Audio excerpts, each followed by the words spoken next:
c'est reparti pour Smart Bourse, votre double dose quotidienne de marché en direct sur Bismart, chaque jour à la mi-journée, 12h30, 13h. Et en fin d'après-midi, la grande édition pendant 1 heure à partir de 17h. Jour d'indépendance aujourd'hui aux États-Unis, qui commémore donc le 4 juillet, fête nationale.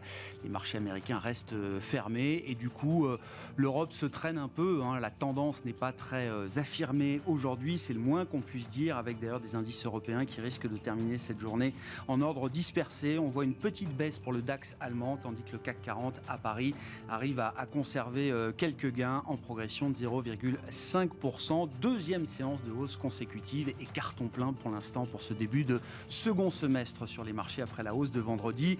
Les détails de cette séance à suivre dans un instant avec Alix Nguyen. Parmi les faits marquants de l'actualité aujourd'hui, l'Allemagne, le gouvernement allemand, Berlin, qui est en train de mettre sur pied un cadre législatif pour soutenir, voire sauver certains de ces entreprises énergétiques, à commencer par Uniper, le plus gros acheteur de gaz russe aujourd'hui en Europe, qui connaît des difficultés financières importantes, avec des livraisons de gaz russe qui sont réduites à 40% du volume habituel aujourd'hui pour Uniper, et des prix effectivement qui ont explosé, qui fragilisent financièrement l'entreprise.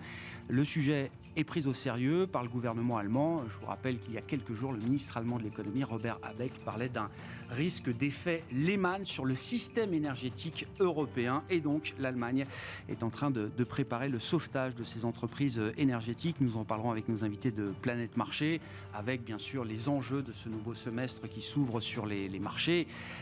L'histoire de l'inflation a été très largement débattue ces derniers mois. C'est sans doute maintenant l'histoire de la croissance qui va peut-être prendre un peu plus de débat, un peu plus de place dans les débats de marché pour les prochains mois. Et puis dans le dernier quart d'heure, le quart d'heure thématique de Smart Bourse, nous parlons d'investissement immobilier, pas de n'importe quel immobilier, l'immobilier dans le commerce alimentaire. Intéressant d'avoir une vision long terme sur ce que seront demain les commerces alimentaires et l'immobilier lié au commerce alimentaire. C'est le président de Greenman Ars, une nouvelle société de gestion immobilière en France depuis 1 an, qui sera avec nous en plateau à partir de 17h45.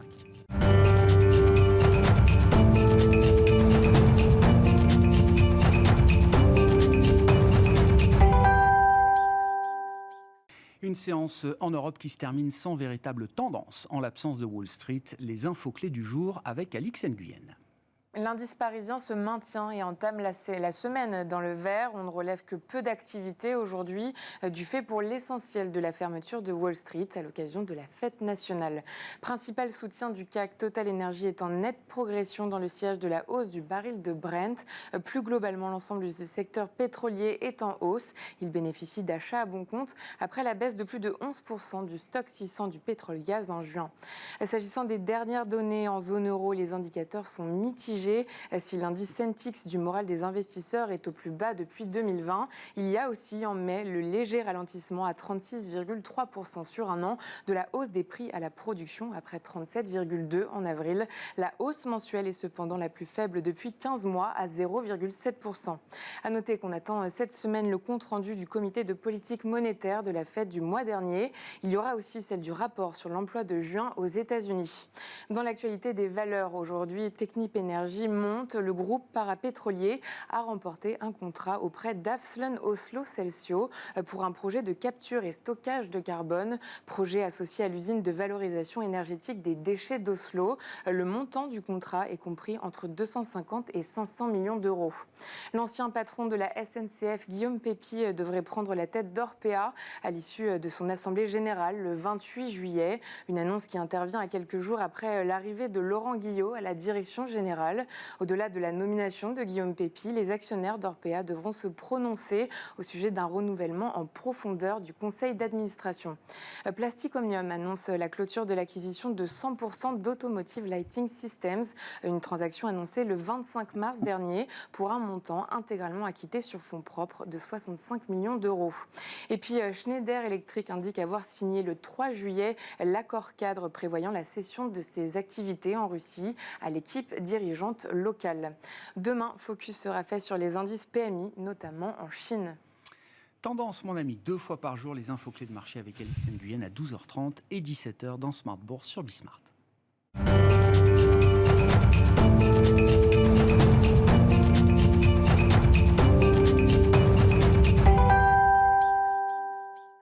3 invités avec nous chaque soir pour décrypter les mouvements de la planète marché. Régis Béguet est avec nous ce soir, le directeur de la gestion action de Lazard Frères Gestion. Bonsoir Régis. Bonsoir Grégoire. Merci d'être là. Merci à Paul Jackson de nous accompagner. Bonsoir Paul. Bonsoir. Vous êtes le responsable mondial de la recherche en allocation d'actifs d'Invesco. Et avec nous également ce soir Alain Pitous. Bonsoir Alain. Bonsoir. Ravi de vous retrouver. Vous êtes senior advisor ESG. Quel est le programme du second semestre, Alain?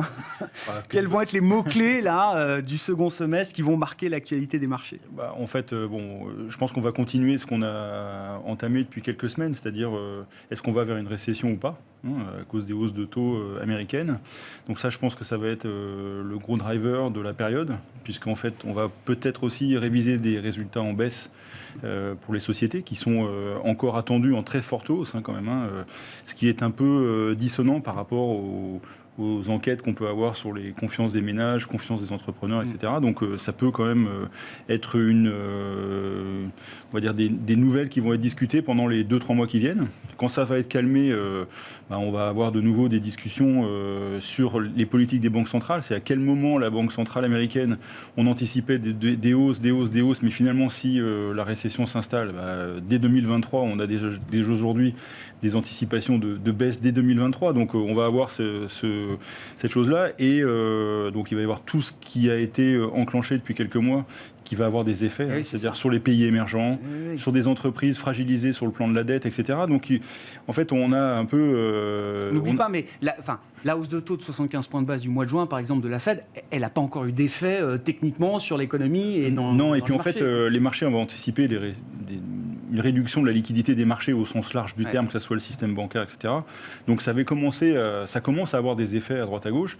Donc on va avoir toute cette... vous savez, un peu comme si on avait remué la vase depuis 10 ans qu'on injecte des liquidités. On remue un peu tout ça. Il y a des endroits où la vase va se redéposer et ça va être assez difficile de respirer correctement pendant quelques temps. Il y a des entreprises qui sont fragilisées, qu'on a maintenues un peu de manière artificielle pendant la période. On a des pays émergents qui sont en grande difficulté. Pas tous, mais quelques-uns sont en grande difficulté. Ça ne va pas s'arranger. Et puis, aussi, je trouve quelque chose dont on a assez peu parlé, parce que c'est assez étonnant de ma part, je trouve ça assez étonnant pour ma part, c'est le fait que les banques centrales ont été assez déconnectées depuis quelques temps. C'est-à-dire qu'on a eu des banques centrales qui ont eu des mouvements avant les autres, d'autres qui sont carrément dans l'autre sens. Donc on a quand même ce phénomène qui a généré des problématiques sur les devises qu'on n'avait pas eu depuis très longtemps. On a traversé la période Covid sans effet de vide et sur les devises. Et là, on se retrouve avec une volatilité qu'on n'avait pas connue depuis longtemps sur les devises. Donc tout ça doit se reposer dans un contexte de peut-être récession. Donc ça fait quand même beaucoup de questionnements. Alors après... C'est pas encore le temps des bonnes nouvelles.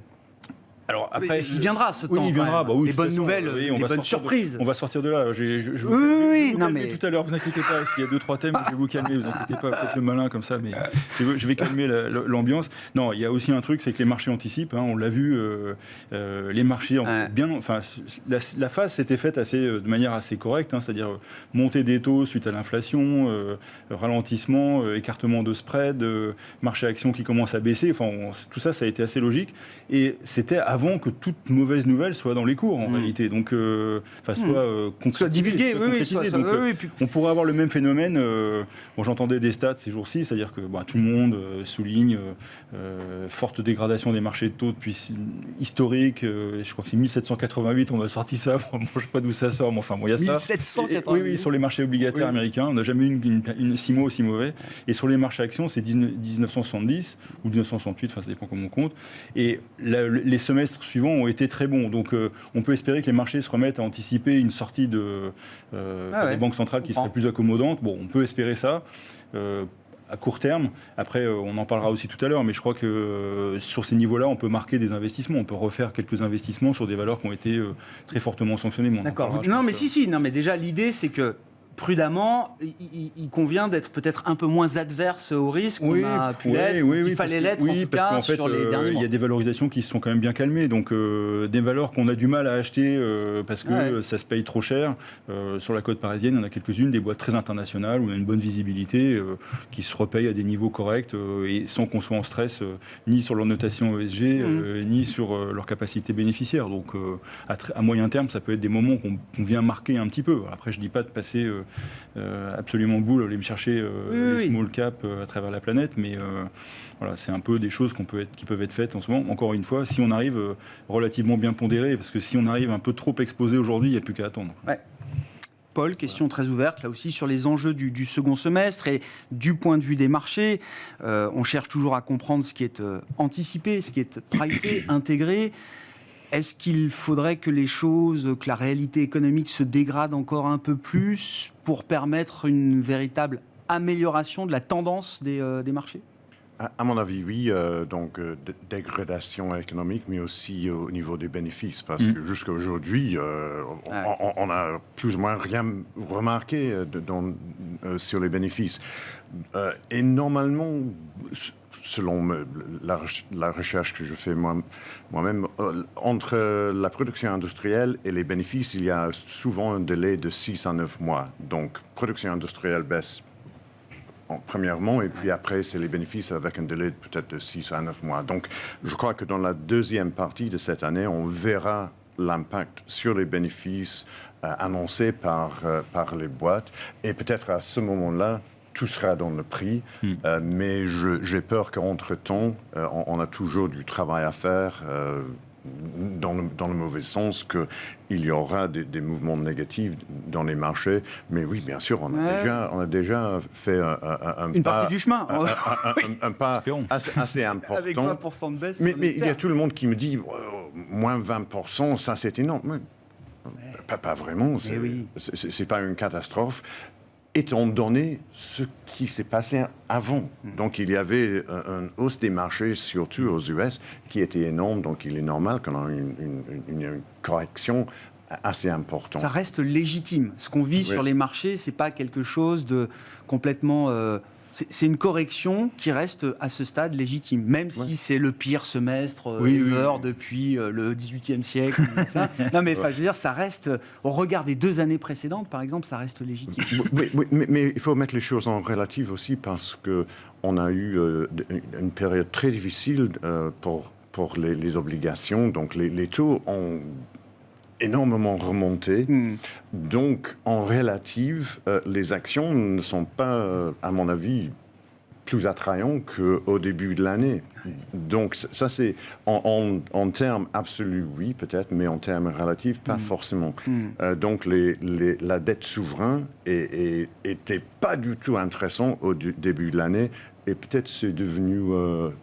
un peu intéressant aujourd'hui. En relatif, un peu plus attractif. Sur les bénéfices, là, c'est intéressant, ce temps de décalage qui va compter pour les investisseurs.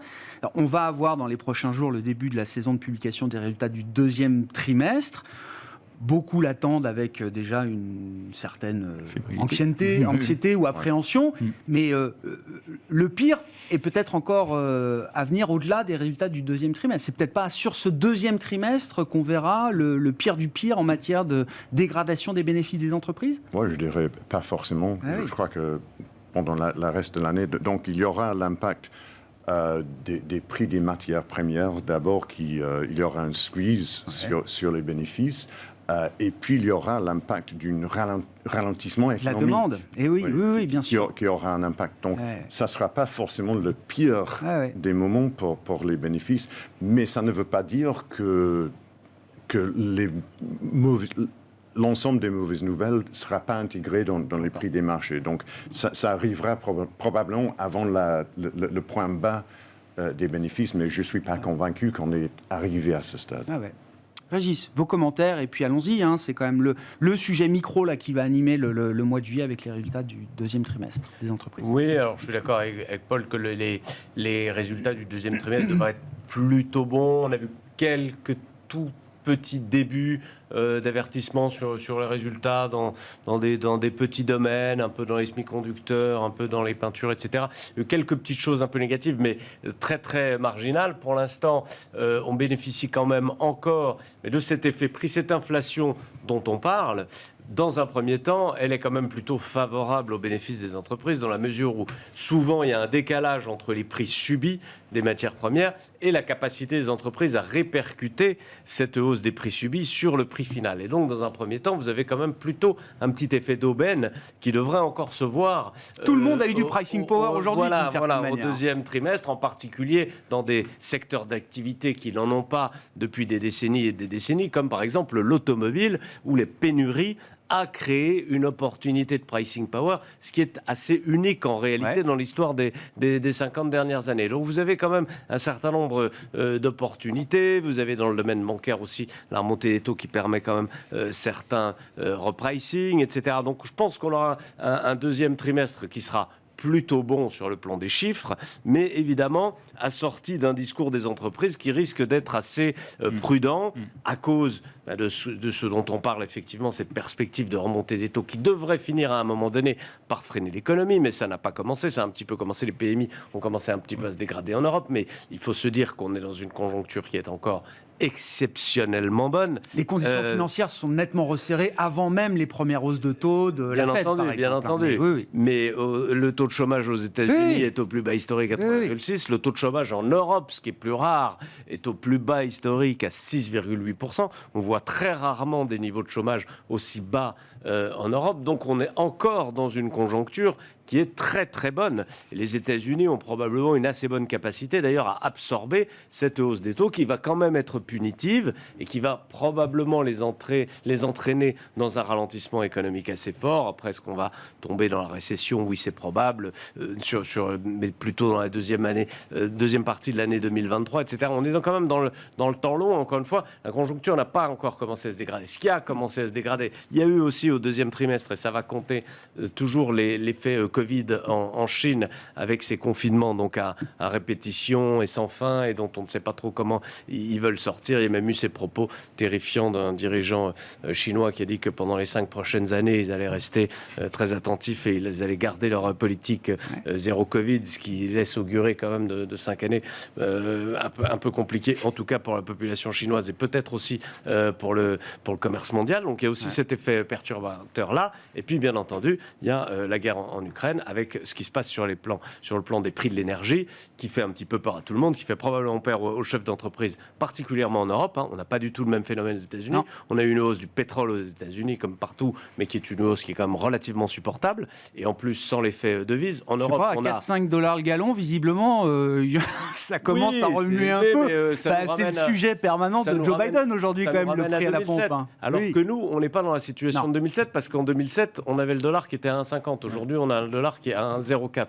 Donc nous, on n'a jamais payé le pétrole aussi cher. Et on double cet effet-là des prix du gaz et des prix de l'électricité qui sont à des niveaux complètement stratosphériques uniquement en Europe, pas du tout aux États-Unis. Donc on sent aussi une divergence quand même, une fois de plus, d'une économie américaine qui a l'air un peu mieux à même de supporter cette dégradation que l'économie européenne qui a la guerre pas très loin de son territoire à elle, plus les effets des prix énergétiques, plus l'absence de politique énergétique depuis 30 ans qu'on finit quand même par payer, etc., qui est un petit peu plus compliqué probablement. Cela dit, quand on ramène tout ça aux valeurs boursières, elles ont quand même déjà anticipé une assez grande partie de cette dégradation, peut-être pas la totalité, mais c'est vrai qu'on a fait plus que corriger les surévaluations des actions. Il y a 2 phases en fait dans la baisse. Il y a une première phase qui a été la correction des surévaluations et notamment aussi des valeurs de la digitalisation de tout ce qui s'était passé pendant le Covid.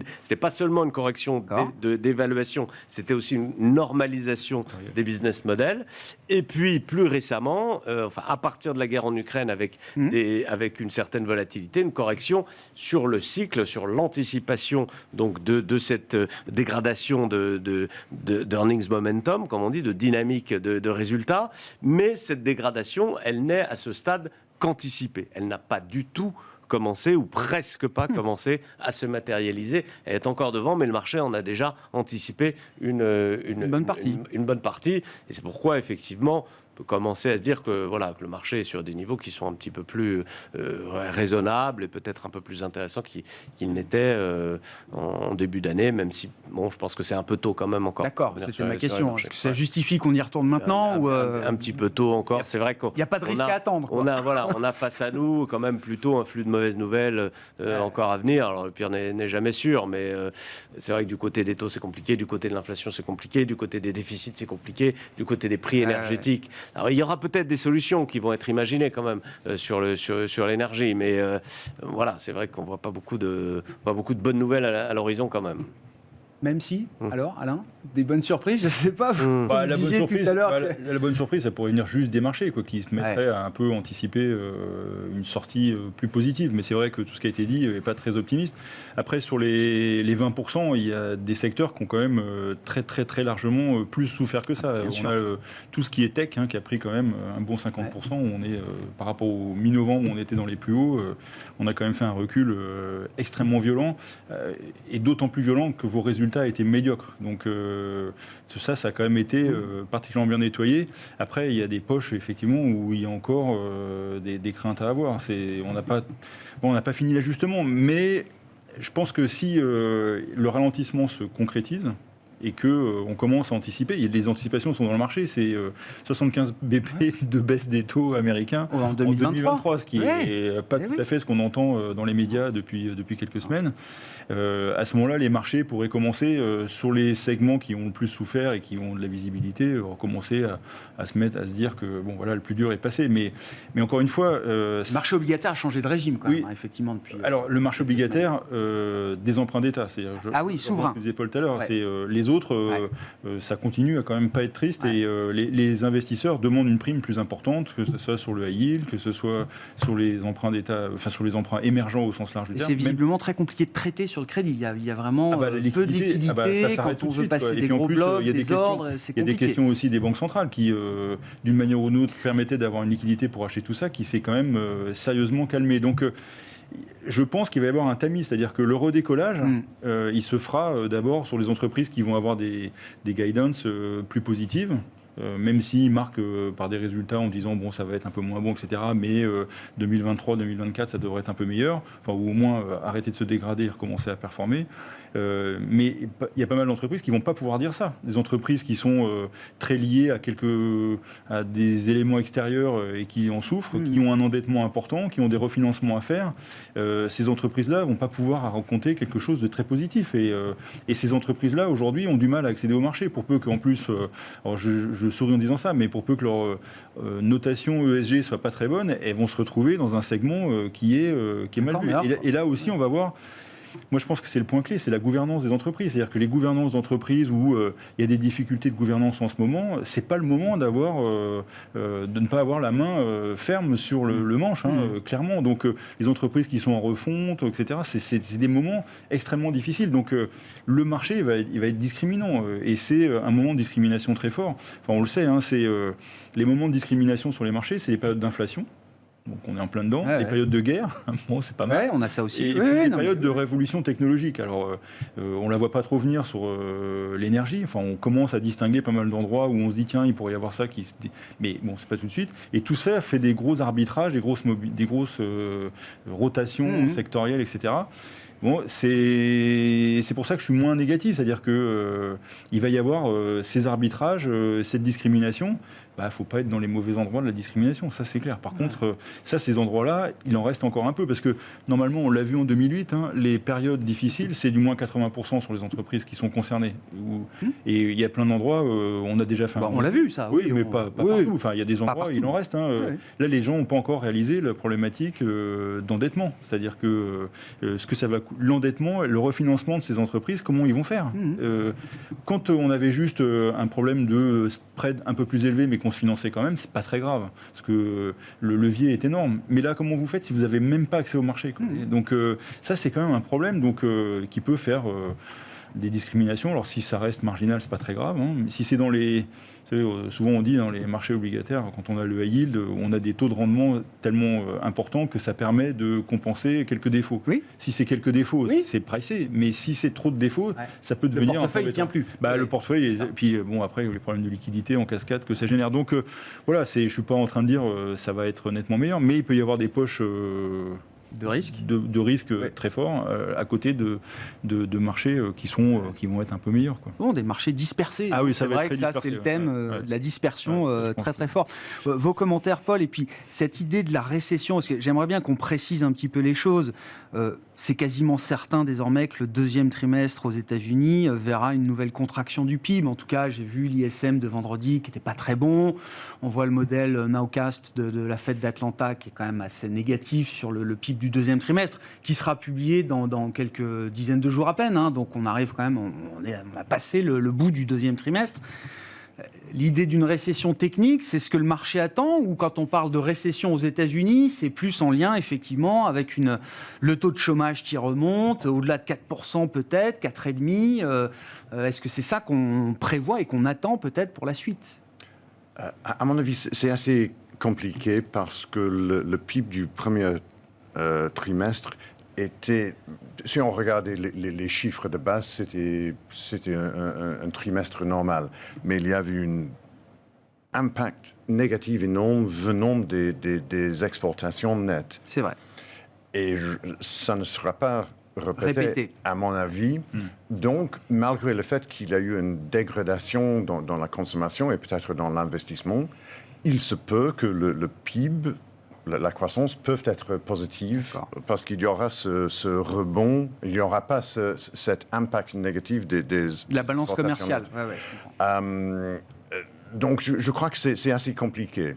Mais je crois que si on regarde la tendance, pour moi, forcément, la tendance se dégrade. Mais je ne suis pas convaincu qu'il y aura un deuxième trimestre négatif, donc il n'y aura pas cette idée de récession. On n'aura pas le headline récession aux États-Unis sur la première partie de 2022. Mais je dirais que ce n'est pas garanti. Et même si on a cette headline, ça ne sera pas forcément hyper important. À cause du fait que c'était c'est pas une histoire fondamentale là, nette dans le premier trimestre qui a forcé un peu les choses. Mais oui, il faut regarder les bénéfices. Il faut regarder l'impact sur l'investissement parce que souvent, c'est une dégradation d'investissement qui provoque la récession. Et puis après, on voit une hausse du chômage. Donc, pour moi, bénéfices, investissement et chômage, ça, c'est les indicateurs les plus importants. C'est pas tant la confiance du consommateur, par exemple. Je sais pas, Jérôme Powell nous dit il faut regarder l'enquête du Michigan, il faut plus regarder le corps PCE, il faut regarder l'inflation globale, il faut plus faire dans le détail. Je dis quand même, le patron de la Fed, j'attends qu'il fasse un peu dans le détail, justement. mais par contre, je dirais que la consommation aux US, oui, c'est en train de se dégrader. Et ça a été soutenu depuis une certaine période par une baisse des savings. De l'épargne. Le taux d'épargne a été fortement à la baisse. Ça ne sera plus le cas. Donc maintenant, le consommateur est confronté par une baisse des revenus qui aura un impact sur les dépenses. Donc le lien entre ces deux-là, les revenus et les dépenses, le lien sera réétabli. Et je crois que le consommateur sera plus faible que depuis un certain temps. Et ça sera peut-être l'impact négatif le plus important. Mais parce que les chiffres du premier trimestre étaient c'était bizarre, complètement forcé. Ils ont toujours un problème de calcul sur le premier trimestre en plus aux États-Unis. C'est toujours un trimestre avec des effets saisonniers importants. Juste petite question technique, mais on avait compris que la Fed essaie d'offrir un peu de visibilité au marché avec des hausses de taux de 50 points de base qui avaient été balisées. Et puis la réunion du mois de juin a montré qu'on a organisé en dernière minute une surprise pour choquer peut-être un petit peu le marché avec une hausse de 75 points de base. Qu'est-ce qui peut se passer désormais au prochain meeting ? Non, mais est-ce que la parole de la Fed, de ce point de vue-là, est encore crédible ? Est-ce que c'est un problème pour les investisseurs ? Je crois que déjà, la Fed a un problème de crédibilité parce que la Fed et les autres banques centrales a attendu trop longtemps de commencer à remonter les taux. Donc, ils ont, les banques centrales, elles ont perdu la bataille contre l'inflation parce qu'ils étaient trop inflationnistes dans leur politique. Donc, pour moi, la Fed est en train d'essayer de rétablir de la crédibilité. Et ces 75 points de base participent à restaurer de la crédibilité. Je crois que la Fed estime que oui, ça serait le cas et ça serait nécessaire. Donc, à mon avis, ça sera 75 points de hausse. Mais pourquoi pas 100 ? Non, mais enfin. Et après ça, je crois que la Fed sera plus prudent, peut-être prendre les choses peut-être un peu plus lentement. Mais cette fois-ci, à mon avis, ça sera 75 points de base. Vos commentaires, Régis. Et puis, je voulais qu'on en revienne peut-être au sujet énergétique, qui est un de vos sujets de prédilection. Comme directeur de la gestion action, comme romancier également, on le rappellera peut-être. Régis, vous avez écrit en 2020 un livre qui s'appelait un roman. Une fiction qui s'appelle toujours Fatale Négligence, mais qui devient en fait un roman d'anticipation totale, puisque la réalité dépasse la fiction de ce point de vue-là. Pourquoi il faut sauver Uniper, par exemple, la grande utilities allemande, le plus gros acheteur de gaz russe? Pourquoi est-ce que Berlin est en train de parler d'un risque d'effet Lehman, alors pas sur le système bancaire, mais sur le système énergétique européen? Et pourquoi est-ce qu'il faut organiser le bail-out de ces sociétés aujourd'hui? Parce qu'on a un double problème qui est un problème de prix et un problème de volume. C'est-à-dire que Uniper, comme la plupart des producteurs d'électricité, ont des plans de vente de leur électricité à plusieurs années, donc des plans industriels qui sont vendus donc par anticipation. C'est le cas, bien entendu, pour EDF, quand il y a eu effectivement une décision politique qui a conduit EDF à vendre 20 TWh de plus au prix de l'Arenh. Ces 20 TWh étaient déjà vendus à 42 € et EDF a dû les racheter sur le marché à 300 ou 400 € par mégawattheure. Ça a coûté 10 milliards. On a un peu le même phénomène avec Uniper, sauf que ça ne vient pas d'une décision politique, c'est de l'électricité ou du gaz qui a déjà été vendu et qu'ils ne peuvent plus dont ils peuvent plus s'approvisionner, sur lequel ils ne peuvent plus s'approvisionner. À la fois pour des questions physiques parce qu'ils n'ont pas les volumes et à la fois pour des questions de prix parce que le prix auquel il a été vendu est un prix qui est sans commune mesure avec le prix actuel de marché qui est de l'ordre de quelque chose comme 10 fois plus élevé peut-être que le prix auquel ils l'ont déjà vendu. Donc ce sont des sommes qui sont immédiatement absolument colossales, sans compter les appels de marge, les effets de liquidité, parce que vous êtes couvert. Ils avaient déjà manqué de 10 milliards il y a quelques mois. Uniper, c'était pas une perte sèche, mais c'était un appel de marge. Et puis voilà. Donc effectivement, on est sur des montants qui sont tout de suite d'une ampleur telle que l'État doit intervenir. Les États qui doivent intervenir. C'est Uniper spécifique. C'est pour ça c'est spécifique Uniper. Oui. D'accord. C'est un peu spécifique. Ou est-ce qu'il faut attendre ce genre de plan de sauvetage? Non, parce que c'est un peu spécifique à Uniper parce que Uniper était très particulièrement dépendant du gaz russe. Vous savez, il y a quand même quelque chose d'intéressant qui se passe en Allemagne, qui s'est passé en Allemagne au mois de mai. C'est la première fois depuis 1991 que l'Allemagne s'est trouvée en déficit commercial la première fois, donc depuis 31 ans. Oui. Et ça en dit assez long sur le business model allemand qui consistait à s'approvisionner en gaz bon marché, en électricité bon marché, également en charbon bon marché, puisque la production d'électricité au charbon, elle est relativement bon marché, pour avoir une production industrielle et pour vendre cette production industrielle dans les pays émergents. Tout ce système est mis en péril par cette donnée nouvelle et cette relation nouvelle avec la Russie, cet approvisionnement en gaz russe. Après, du gaz, il y en a partout. Oui. Et à quel prix? Et il y a la possibilité, tout ça est faisable techniquement parlant sur plusieurs années. Mais là, on est sur un effet. Oui, mais ça coûtera toujours beaucoup moins cher que le prix de marché actuel. Hein. C'est-à-dire qu'aujourd'hui, vous produisez du gaz américain à 6-7 $ par MBTU. Vous le compressez, vous le mettez sur un bateau. Liquéfie, on l'envoie, et vous etc. le revendez, ça vous coûte 12-13 $ en tout. Donc, mettons 12 €. Et ces 12 € sont à comparer à un prix de marché aujourd'hui en Europe qui est de 40 €.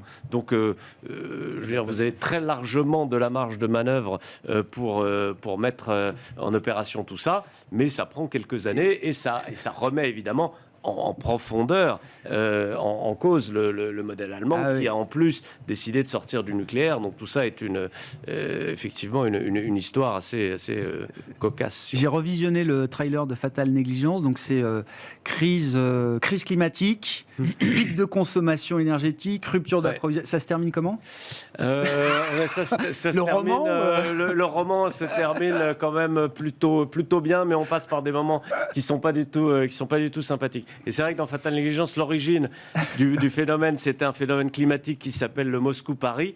Donc là aussi, il y avait quand même quelque chose. Mais c'était pas Moscou, c'était 2020. pas le même Moscou. C'était de l'air de Moscou.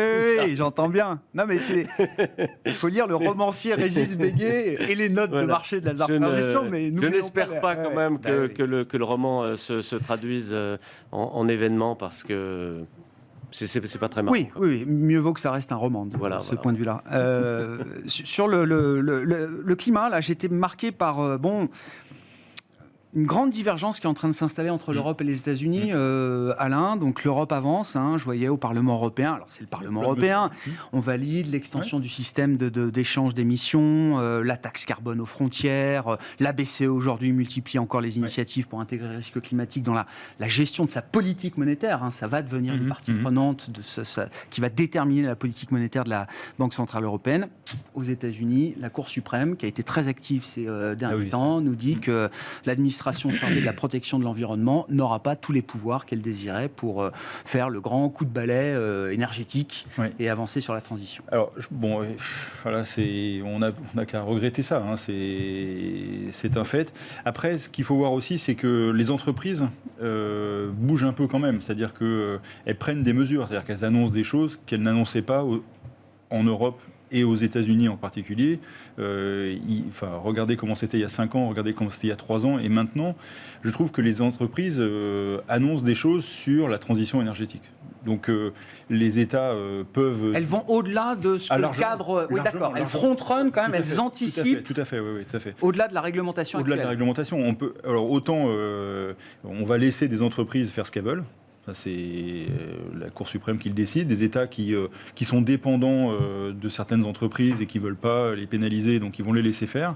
Par contre, d'autres vont être mieux-disantes et largement mieux-disantes que ça. Donc c'est un peu mon espoir. Enfin bon, il faut bien que j'en ai un petit peu, mais ça, c'est le premier point. Après, si on revient sur l'Europe, je pense qu'il faut distinguer les éléments, quoi. C'est-à-dire qu'en fait, il y a tout un tas de mesures qui sont annoncées, qui sont des mesures de long terme. À court terme, on doit passer l'hiver. C'est-à-dire qu'on va relancer du charbon, on va aller à fond sur tout ça, parce qu'il faut passer l'hiver. Ça ne va pas tuer le signal de long terme nécessaire à la transition énergétique. Le problème, c'est que si vous voulez, plus on va vivre comme ça avec on a un problème politique pour l'hiver, quoi. C'est-à-dire qu'en fait, les populismes ont repris la main quand même, et on veut essayer de les étouffer. Ce que font les Allemands sur l'énergie, c'est un peu ça aussi, malgré tout. Et puis j'entends quand même un peu que ça se corse un peu, c'est une façon de parler, en Italie. C'est-à-dire qu'il y a des tensions politiques en Italie. Il est revenu plutôt prévu du sommet de l'OTAN. Des deux extrêmes qui commencent à bouger aussi. Donc on a cette problématique de court terme. Après, les problématiques de plus long terme, moi je crois que on prend des mesures, c'est très bien. Il y a encore l'espoir d'arriver à inverser une tendance qui est très négative sur le climat. Moi je pense qu'il faut aussi très rapidement prendre des mesures de résilience. C'est-à-dire qu'en fait, des mesures de résilience pour éviter les impacts. Parce que quand j'ai vu votre document, j'ai vu vous parliez de tout ce qui se passait sur le climat. Je croyais que vous alliez parler de tout ce qui s'est passé, ne serait-ce que sur le week-end sur le climat. C'est-à-dire que c'est un festival entre des endroits de sécheresse, des glaciers qui s'effondrent. Je pensais que vous parliez de ça. Mais je pense que ça, il y a des mesures de résilience à prendre pour aider les entreprises, pour travailler sur le transport, sur le logement, sur l'alimentation, sur l'eau, une paille quand même, localement. Et puis je pense que la meilleure solution, c'est un peu ce qu'on veut essayer de faire en Europe, c'est essayer de faire des collaborations. Il n'y a que ça qui fonctionne. C'est-à-dire que les problèmes alimentaires, on parlait du gaz, on peut parler du blé. Du blé, il y en a dans le monde. il y en a largement suffisamment pour alimenter tout le monde. Le problème, c'est qu'il y a un décalage qui se crée, et c'est ces décalages qui créent tous ces problèmes. Donc, les collaborations sont extrêmement importantes. Je pense qu'il y a ça à faire à court terme, un peu en parallèle de ce qui se passe sur la guerre, sachant qu'à plus long terme, il y a plein de mesures à prendre. Paul, vos commentaires, encore une fois, sur ce sujet, enfin, la lutte climatique est peut-être la première de toutes les luttes aujourd'hui, en tout cas sur le long terme, pour les générations suivantes. Voir des blocs aussi importants que l'Europe et les États-Unis qui divergent de ce point de vue-là, c'est sûr que, bon, on se dit que c'est mal engagé pour avoir un front uni, un peu d'intelligence collective, de solidarité, de tout ce qu'il faudrait pour que ce soit efficace au regard de l'urgence. Je suis d'accord qu'on a déjà perdu la première bataille. Maintenant, c'est... Et donc, il faut s'adapter maintenant. Il faut tout faire pour s'adapter, parce que... avec tout ce qu'on a fait... C'est plus une transition, c'est une adaptation. Tout ce qu'on a fait jusqu'à aujourd'hui, il y aura encore une augmentation de la température assez importante. On parle de 1,5, mais ça, c'est déjà parti. 2,5 parti, c'est probablement quelque part entre 3 et 4 si on réagisse maintenant. Mais il faut se préparer pour cette augmentation de 3 à 4 degrés, et on n'est pas prête. Donc, beaucoup d'investissements à faire pour réduire les émissions, mais aussi pour se préparer, pour vivre avec l'investissement dans l'adaptation. Qui doit supporter la sobriété ? Enfin, c'est tout le monde, c'est les ménages avant tout, c'est les entreprises et les industries, parce que ce sont elles qui émettent le plus au global. C'est tout le monde. Tout le monde. Si c'est les entreprises, forcément, c'est les ménages. Oui. Les coûts seront repassés aux ménages. Ouais. Oui, sur cette conclusion, Régis. Les États-Unis font preuve toujours de pragmatisme. Évidemment, ce sont eux qui partent du plus haut en matière d'émissions de gaz à effet de serre, c'est bien connu. En même temps, c'est probablement la zone géographique qui a le plus diminué ses émissions de gaz à effet de serre sur les 30 dernières années. En dynamique. En particulier sur la période récente, grâce à l'avènement du gaz de schiste, qui a permis un switch du charbon vers le gaz, qui a permis une très forte réduction des émissions de gaz à effet de serre. Ça peut poser d'autres questions environnementales. Dans la production d'électricité. Et donc, voilà. Après, il y a la Chine, qui est quand même le premier émetteur de gaz à effet de serre, pas par habitant, mais globalement, aussi par notre intermédiaire, parce qu'on a beaucoup délocalisé, évidemment, de production en Chine. On est sur donc un phénomène qui est mondial. Je ne suis pas sûr, moi, que se regarder entre Européens, essayer de faire des trucs entre Européens, sachant que voilà, chaque pays représente une infime proportion des émissions de gaz à effet de serre, ça sert à grand chose sur le plan de la gestion de ce phénomène moi, je pense que c'est à l'échelle mondiale. C'est pas pour ça, c'est pour la résilience. Et la résilience, il faut qu'elle soit européenne. C'est encore une autre. On a un sujet clé, hein, c'est demain, quand vous voyez l'état de la politique en Europe avec, allez, on va dire 100 000 immigrés par an, comment ça va se passer avec 2, 3, 4, 5, 10 millions d'émigrés qui vont arriver aux frontières et qui pourront plus vivre là où ils vivent. Donc il y a un sujet qui est majeur et ça ne peut être que européen. On ne va pas les renvoyer. C'est pas parce qu'on n'est pas les plus gros émetteurs du monde qu'on ne va pas subir les conséquences. Plein de conséquences. Enfin, tous ces trucs-là, il va falloir les prendre en considération. Et c'est pas quand les bateaux arrivent qu'il faut avoir préparé les choses. Et ça ne peut se faire qu'au niveau européen. Et enfin, c'est pour ça que on a un sujet européen avant tout quand même. Hein, aujourd'hui. Il faut se concentrer sur le progrès technique, en tout cas dans ce domaine comme dans d'autres. Merci beaucoup, messieurs. Merci d'avoir été avec nous pour cette première émission de la semaine, ce début d'un nouveau semestre qui a techniquement commencé vendredi, mais on va dire que voilà, c'est aujourd'hui que le nouveau semestre commence sur les marchés, en l'absence de Wall Street, on le rappelle, jour d'indépendance aux États-Unis. Paul Jackson était avec nous, Invesco, Alain Pitous, Senior Advisor ESG, Régis Béguet, Lazard Frères Gestion.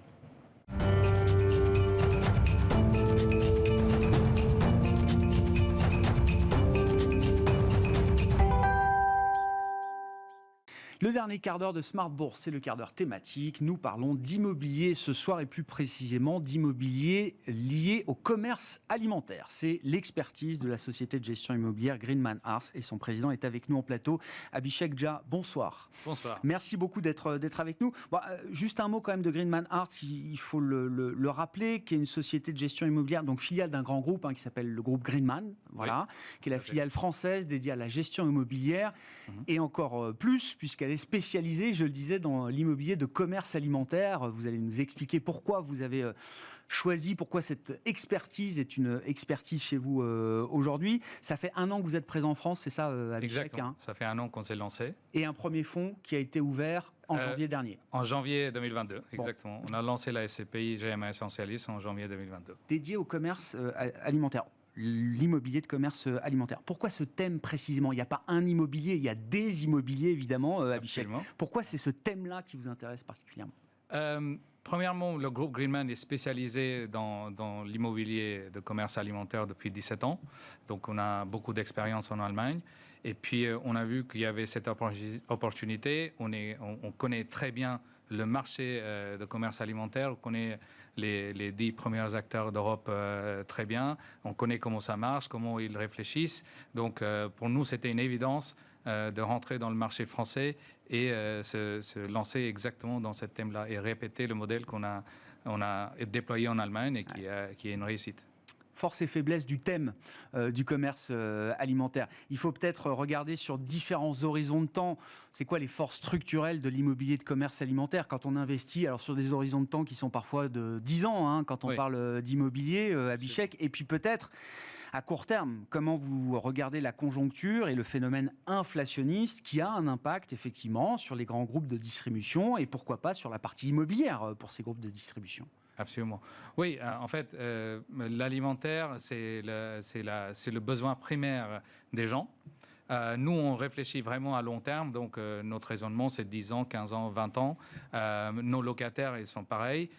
On voit de plus en plus qu'il y a ce système de sale and leaseback, donc les locataires qui sont historiquement, les Carrefour, les Auchan, et qui sont historiquement propriétaires de leurs murs, ils les vendent aux acteurs comme nous.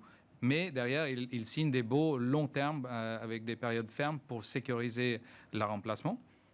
Et pour nous, c'est super parce que ça nous donne de la visibilité, ça nous donne de la stabilité et on sait que c'est quelque chose que nos investisseurs cherchent aussi. Parce que GMA Essentialis, c'est une SCPI grand public, donc c'est tout à fait aligné avec l'intérêt des investisseurs et nos locataires.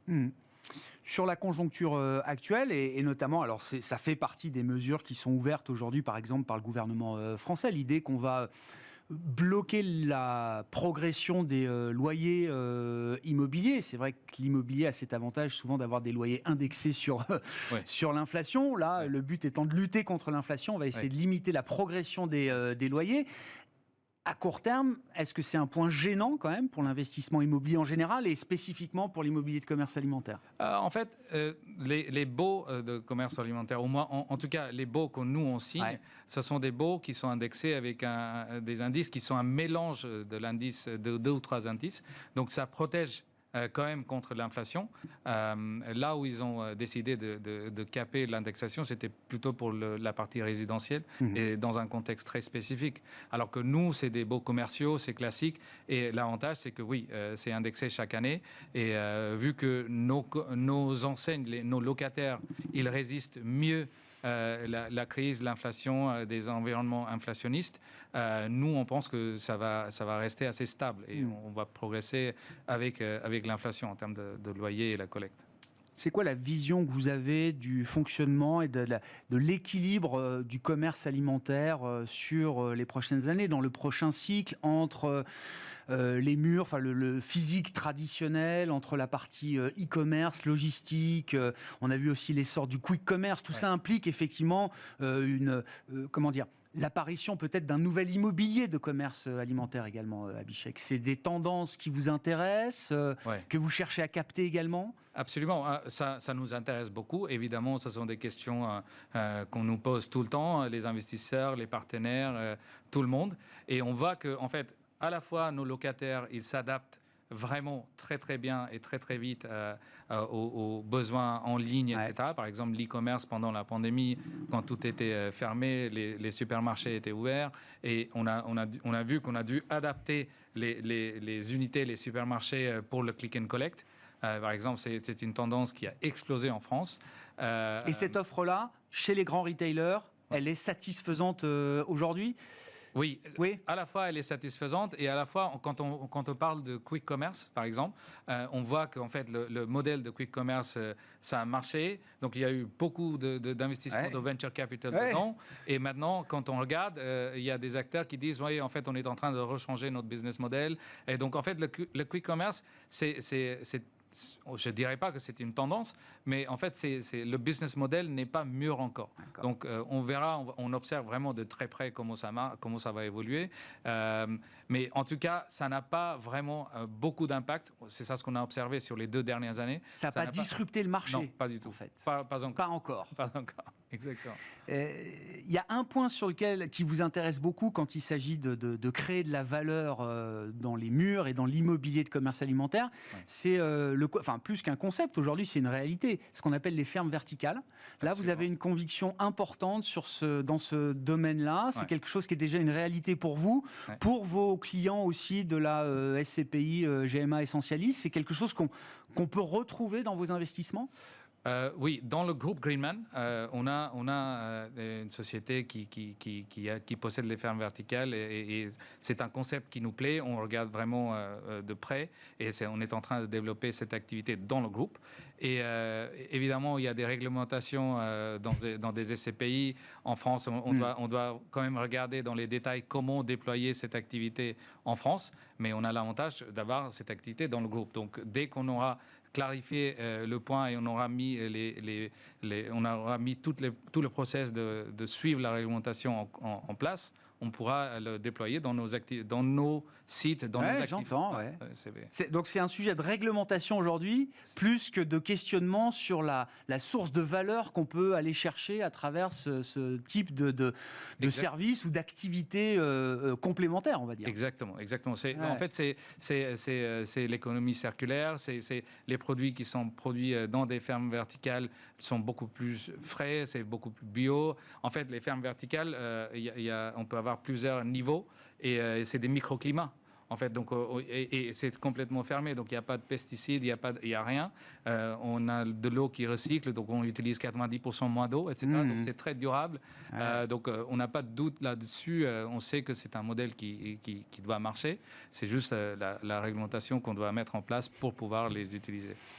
Du point de vue du marché, je le disais, donc GMA Essentialis, qui est la SCPI française que vous avez lancée en janvier. Bon, ça fait presque 6 mois que ce produit est sur le marché.